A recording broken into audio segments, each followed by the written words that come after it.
आज़िज़ दोस्तों नमस्कार। आज़िज़ दोस्तों, सऊदी अरब बुरी तरह फंस गया है ईरान इज़राइल के मामले में, इमारात के मामले में, और ऐसे में पाकिस्तान जैसे धोखेबाज के साथ इसने कुछ एग्रीमेंट करके उस पर मैं डिटेल में आने से पहले एक इम्पोर्टेंट खबर आपके सामने रखूँगा कि पाकिस्तान के जो ब्यूरोक्रेसी है, जो सरकारी कर्मचारी हैं, 22,000 सरकारी कर्मचारियों के पास अमेरिका, कनाडा, इंग्लैंड, ऑस्ट्रेलिया की नेशनलिटियां हैं। 22,000। ये सुप्रीम कोर्ट में लिस्ट पेश की गई कि जिन पाकिस्तानी सरकारी कर्मचारियों के पास ऑफिस जो फॉरेन नेशनलिटियां हैं, उनकी तादाद 22,380 है, जिसमें से 1100 खाली पुलिस के साथ अटैच्ड हैं। 540 के पास, इन 1100 में से 540 के पास कनाडा की नेशनलिटी है, 240 के पास ब्रिटिश नेशनलिटी है और 190 के पास अमेरिकन नेशनलिटी है। इसके अलावा कई लोगों के पास ऑस्ट्रेलिया, न्यूजीलैंड, मलेशिया और आयरलैंड की नेशनलिटियां हैं। इसमें से 110 टॉप की इंपॉर्टेंट गवर्नमेंट ऑफिसर्स हैं। ग्रेड 22 जो कि टॉप का ग्रेड होता है, उसके 6 ऑफिसर्स हैं। 11 MP1 स्केल के हैं। 40 ग्रेड 21 के ऑफिसर्स हैं, 90 ग्रेड 20 के ऑफिसर हैं और 160 ग्रेड 19 के हैं। अंदाज़ा लगाएं, पाकिस्तान बनाना रिपब्लिक नहीं है तो क्या है। ये सारे सरकारी ऑफिसर्स माल बनाते रहते हैं, लूटते रहते हैं और इनकी फैमिलियां पाकिस्तान से बाहर सेटल्ड हैं। मुझे याद है, मैं जब जमशेद टाउन में मेयर था तो मेरा जो सबसे बड़ा ऑफिसर था, टाउन म्यूनिसिपल ऑफिसर, ग्रेड 19 का था और उसकी सैलरी जहाँ तक मुझे याद पड़ता है उस वक्त 25,000 रुपया पाकिस्तानी थी। 25,000 रुपया। और एक दिन मुझे उसने अपने घर पे दावत की तो मैं इसके घर पे गया तो क्लिफ्टन, जो कि मेन सी साइड के सामने जो टॉप का एरिया है, वहाँ पे इसका 1000 गज का बंगला था। और फिर बातों बातों में इसने बताया कि साईं आप तो यूरोप में रहते हैं, मेरा बेटा तैमूर इंग्लैंड में पढ़ता है। इंग्लैंड में बच्चा पढ़ाने का मतलब है साल का 40-50 हज़ार पाउंड का खर्चा। 25,000 रुपया सैलरी वाला कैसे अफोर्ड कर सकता है। तो ये सब नॉर्मल है कि हद नहीं हो गई क्या। और वज़ीर-ए-आज़म पाकिस्तान इस बात का ऐलान करना चाहता हूँ कि कोई ऐसा हाथ जो पाकिस्तान और सऊदी अरब की दोस्ती में रुकावट बनेगा, कौम उस हाथ को अपने हाथों से तोड़ देगी। जब पाकिस्तान एटमी ताकत बना तो वज़ीर-ए-आज़म नवाज शरीफ के साथ मैं सऊदी अरब में था। तो मरहूम किंग अब्दुल्ला, अल्लाह उनको जन्नत में जगह अता फरमाए, उन्होंने हाथ पकड़ा। मेरे साथ सरदार जजीज साहब थे और एक दो दोस्त थे मेरे साथ। तो उन्होंने हाथ पकड़ा नवाज शरीफ साहब का और कहा कि आप मेरे भाई हैं। अरबी में कहा कि अंतुम अखी। फ़ौरन कहा नहीं, ला ला ला ला ला लैसा अंतुम अखी, अंतुम अखल शकीक, मेरे सगे भाई हो। अंदाज़ा करें ज़रा, ये है वो सऊदी अरब के फरमानरवा, उनके बादशाह का पाकिस्तान के साथ। नवाज शरीफ पाकिस्तान के मुंतखब वज़ीर-ए-आज़म हैं, अवाम की नुमाइंदगी कर रहे हैं। और फिर खामोशी से जब एटमी धमाके के बाद पाबंदियाँ लगीं, मुफ्त तेल दिया नवाज शरीफ साहब। उसके बाद मुझे इसका इल्म है कि जब जनरल मुशर्रफ का दौर आया, उन्होंने पाकिस्तान की खातर और एक्सटेंशन दे दी उस फ्री तेल में। उसके बाद नवाज शरीफ साहब के जब दूसरा दौर आया, $1.5 अरब नवाज शरीफ साहब कहा कि ये पाकिस्तान के अवाम के लिए। मौजूदा जो बादशाह हैं शाह सलमान, वो पाकिस्तान के लिए इतने नेक जज्बात रखें कि पाकिस्तान में जाओ, जाके सरमायाकारी करो।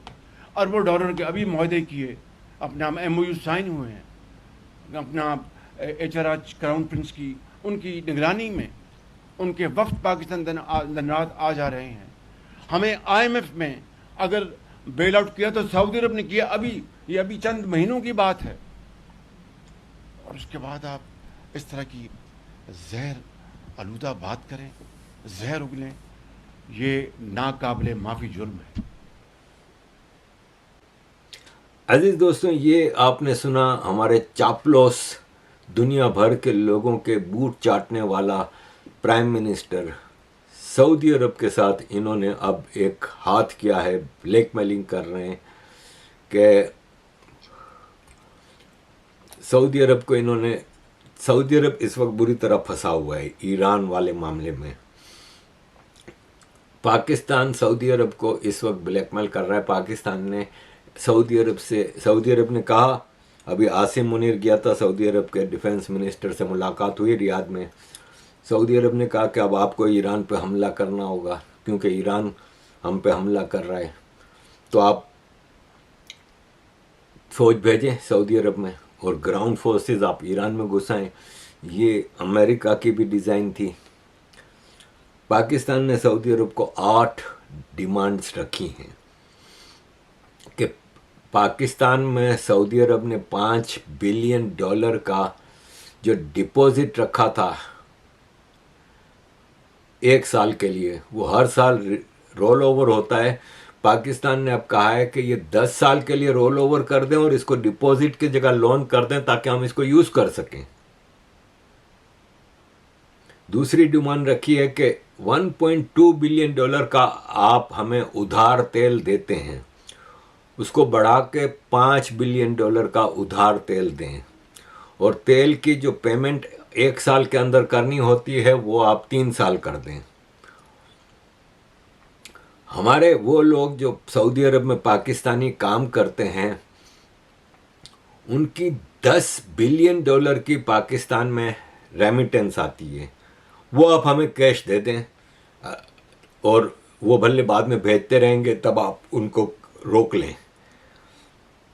इसके अलावा पाकिस्तान कह रहा है कि हमने जो इस्लामिक बॉन्ड्स इशू किए हैं ताकि हमें फ़ॉरेन रेमिटेंस मिल सके, फ़ॉरेन उसमें बेच सकें, उसके लिए सऊदी अरब गारंटी दे ताकि दुनिया हमारे बॉन्ड खरीदे।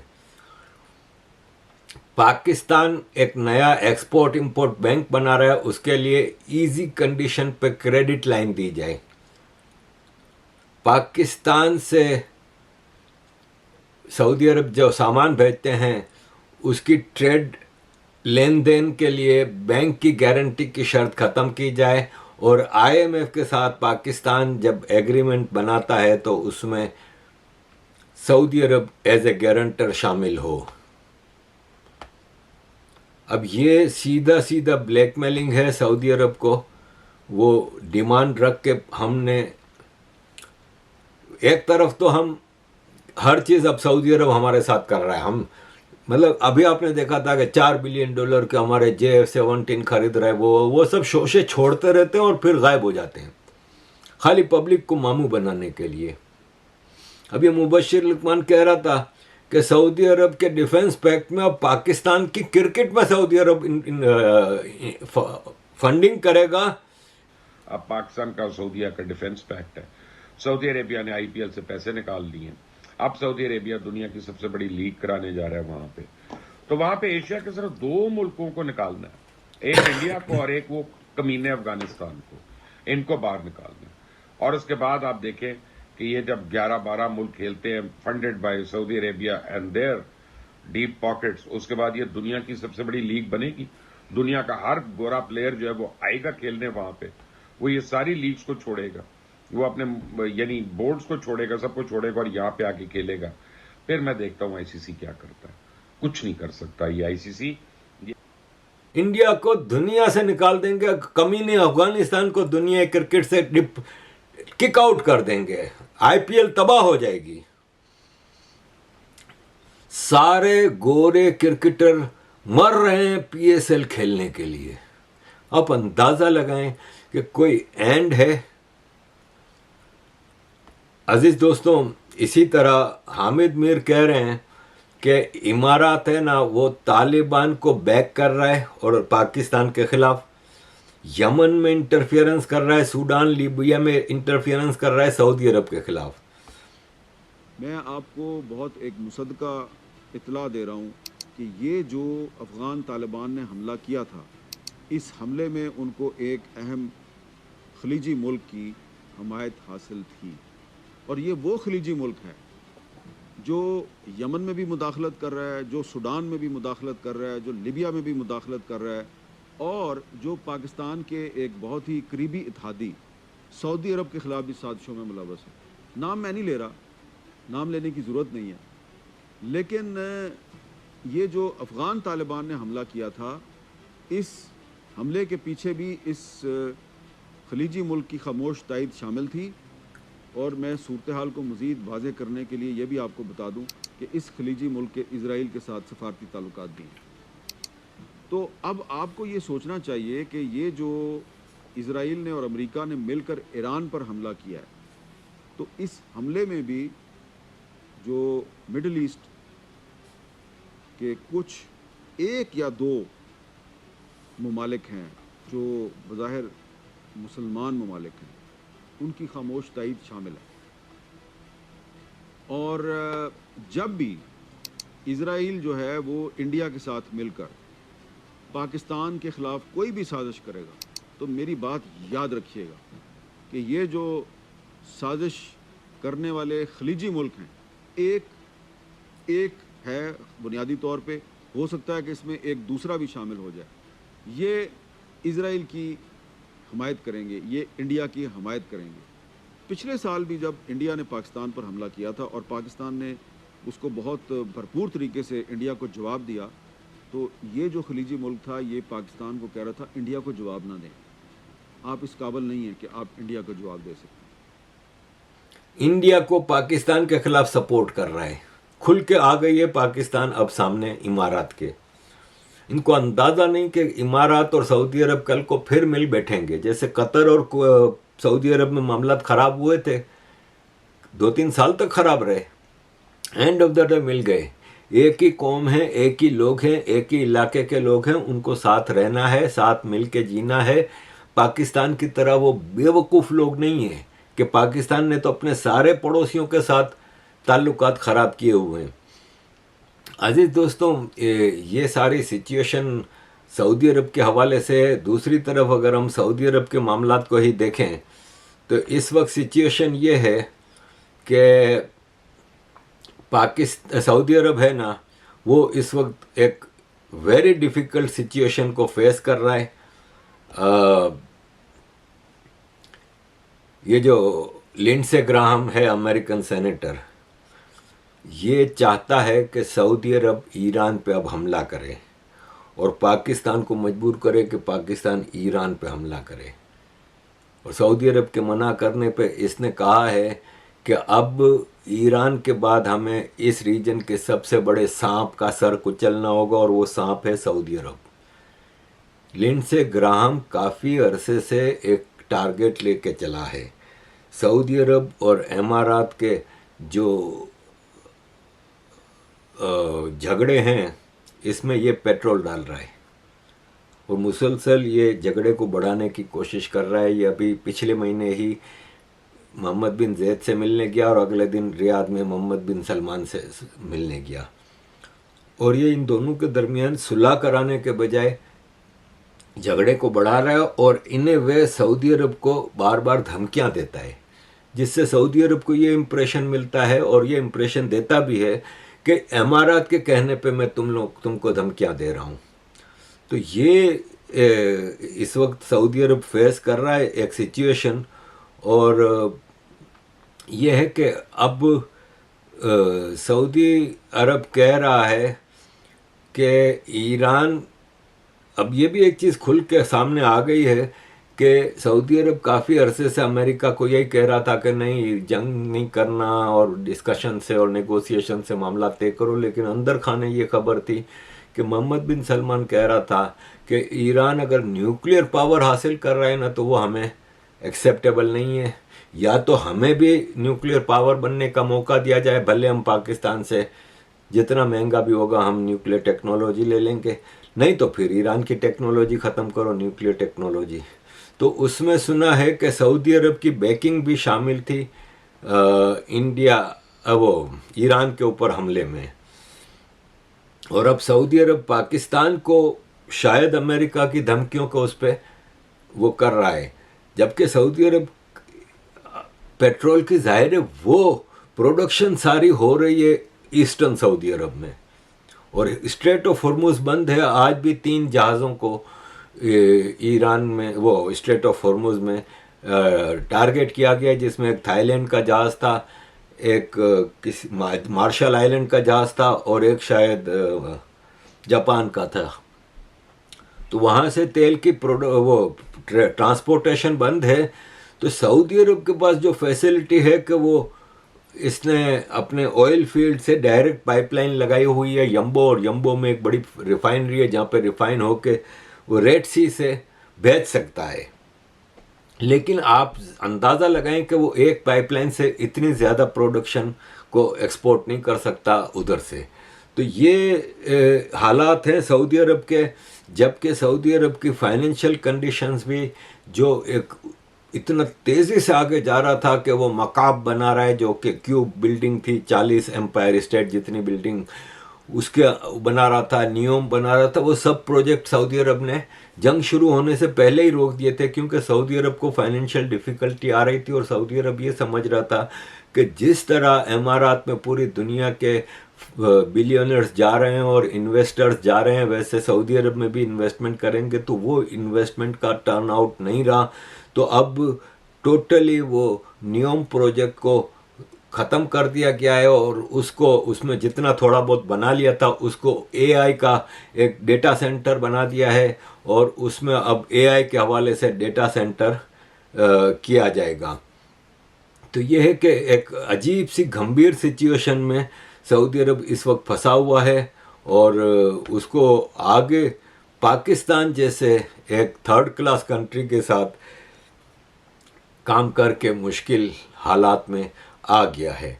अजीज़ दोस्तों, बात निकली थी अभी क्रिकेट की, तो मैं बता दूं कि ये आईपीएल में आरसीबी जो टीम है उसको ख़रीदने के लिए मैनचेस्टर यूनाइटेड के ओनर अब्राहम ग्लेजर ने 1.8 बिलियन डॉलर की बोली लगाई है। ये आईपीएल की एक टीम है, 1.8 बिलियन डॉलर में 10 पीएसएल बन जाएं। एक टीम नहीं, पीएसएल पूरी इस आरसीबी की कीमत में 10, बल्कि मैं तो 10 भी कम बता रहा हूँ, ज़्यादा औकात में रहना चाहिए पाकिस्तानियों को। अजीज दोस्तों, अभी जो वर्ल्ड कप भारत ने जीता, वो मोस्ट ऑफ द लोगों ने जाहिर है उसको डिज़र्विंग कहा कि भारत की टीम डिज़र्व करती थी। और इवन जो कुछ लोग इतना भी हद तक कह रहे थे कि भारत को चाहिए कि अब अपनी एक बी टीम भी बना ले, और बी टीम को भी खिलाए, तो हो सकता है फाइनल में भारत की ही दोनों टीमें आ जाएंगी। तो ऑस्ट्रेलिया ने अपने पीक में ये किया था। आपको याद होगा कि एक बेंसन एंड हेजी सीरीज़ होती थी ऑस्ट्रेलिया में, 50 ओवर्स की, 3 टीमें खेलती थी, जिसमें 2 बाहर से आती थी और एक ऑस्ट्रेलिया की होती थी, और शायद 8-8 मैच तीनों टीमें खेलती थी, और फिर 3 मैच का फाइनल होता था। वो एक बार भारत भी जीता था, और उसमें England, West Indies, Pakistan, Bharat, Sri Lanka, New Zealand जाती रहती थी। तो उसमें अपने पीक पीरियड में ऑस्ट्रेलिया ने ऑस्ट्रेलिया और ऑस्ट्रेलिया ए बनाई थी। और एक बार मुझे याद है कि बेंसन है जिसके 3 मैच के फाइनल में दोनों ऑस्ट्रेलिया की टीमें पहुंची थी। तो ये है कि बिल्कुल इस वक्त जो भारत का रिजर्व क्रिकेटर बैठा हुआ है, सूर्यवंशी है, ऋतुराज है, जो अपना ओपनर है, और जायसवाल, और फिर इसके अलावा श्रेयस अय्यर है। मतलब आप देखें तो मोहम्मद शमी है, पंत है, जाडेजा है, इतने बाहर बैठे हुए हैं। तो अजीज दोस्तों बिल्कुल ऐसा हो सकता है, लेकिन एक चीज़ का इन्होंने जो ऑब्जेक्शन किया ना कि भारत के क्रिकेटर्स वर्ल्ड कप जीतने के बाद मंदिर में लेके गए थे, तो भाई साहब 10 प्लेयर हिंदू थे टीम में। और सवाल ये है कि चैंपियंस ट्रॉफी ये फैसल मस्जिद इस्लामाबाद में क्यों लेके गए थे आप, और ये अफ़गानिस्तान में आप हज़रत अली मज़ार पे क्यों लेके गए थे। तो अपने वक्त में आपको ये सब चीज़ें नज़र नहीं आती। अजीज़ दोस्तों, एक और शोशा छोड़ा जाता है कि भारत मरता है पाकिस्तान से मैच रखने के लिए, क्योंकि पाकिस्तान के मैच में जितना पैसा मिलता है ना भारत को स्पॉन्सर्स के ज़रिए व्यूअरशिप की वजह से, उतना कहीं नहीं मिलता। तो इस वर्ल्ड कप में पाकिस्तान के साथ भी एक मैच हुआ था और उसकी व्यूअरशिप मुझे जहाँ तक याद पड़ता है 350 मिलियन, लेकिन इस वर्ल्ड कप में इंडिया न्यूजीलैंड के फाइनल की व्यूअरशिप थी 851 मिलियन। दूसरे नंबर पे इंग्लैंड इंडिया के मैच की थी 623 मिलियन, और तीसरे नंबर पे इंडिया वेस्ट इंडीज़ के मैच की थी 521 मिलियन। तो पाकिस्तानियों का ये जो एक जहन पे जो चढ़ा हुआ है ना खुमार कि हमारी वजह से भारत को पैसा मिलता है, तो वो भूल जाए पाकिस्तान की औकात नहीं है। अब पाकिस्तान में PSL शुरू हो रहा है। थके हुए इंटरनेशनल प्लेयरों ने अपना नाम दिया है और वो जाने की बात कर रहे हैं, लेकिन जिस किस्म के हालात हैं पाकिस्तान के, आई डाउट कि कोई रिस्क लेगा इतना बड़ा, कुछ $1000 के लिए अपनी ज़िंदगी का रिस्क लेगा, ये देखना होगा। क्योंकि पाकिस्तान में इस वक्त फुल फ्लेज वॉर वाली सिचुएशन है। इस्लामाबाद जैसा कैपिटल सिटी आपका सेफ नहीं, तो आप कैसे अपना PSL उधर करा सकते हैं। भारत में भी PSL 28 मार्च से शुरू हो रहा है, तो लेट्स सी। अजीज दोस्तों, एंड पे मैं ये पिक्चर देखी ना एक जगह, तो मैं सोचने लगा कि क्या मिडल ऑर्डर था इंडिया का। 1 डाउन पे राहुल द्रविड़, 4 पे सचिन, 5 पे लक्ष्मण और 6 पे गंगुली। ऊपर ओपनर आपके थे सहवाग और गंभीर। क्या टीम थी यार। और अब भी कोई कम नहीं है, और अब तो इतना रिजर्व प्लेयर भी मौजूद है। अजीज दोस्तों, thank you very much for all your support. Kindly keep supporting.